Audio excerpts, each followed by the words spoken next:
ఒక స్క్రీన్లో తెలుగు, తమిళ్, కన్నడ, మలయాళం, హిందీ ఈ ఐదుగురిని ఒక స్క్రీన్లో చూడడం అంటే ఎలా ఉంటుందో ఒక్కసారి ఊహించుకోండి.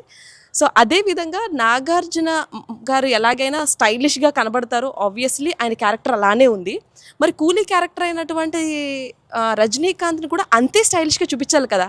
సో అంతే స్టైలిష్గా చూపించే ప్రయత్నం చేశారు. నిజంగా వాళ్ళిద్దరూ వాళ్ళ స్టైల్ చూస్తే ఈ ఏజ్లో కూడా అసలు ఏం చేస్తున్నారా యాక్టింగ్ అన్న ఫీలింగ్ వస్తుంది.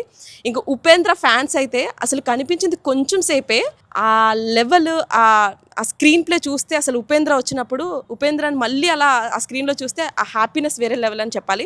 సో ఎప్పుడైనా సరే మనం మూవీ నుంచి బయటకు వచ్చి థియేటర్ నుంచి బయటకు వచ్చినప్పుడు లాస్ట్ 30 minutes గుర్తుపెట్టుకుంటాం. ఎందుకంటే మూవీని డిసైడ్ చేసేది మనం బయట గుర్తుపెట్టుకుని సినిమా బాగుందని డిసైడ్ చేసే 30 minutes last. So second half అయితే మాత్రం ఇచ్చి పడేశారు అనడంలో ఎలాంటి అతిశయోక్తి లేదు.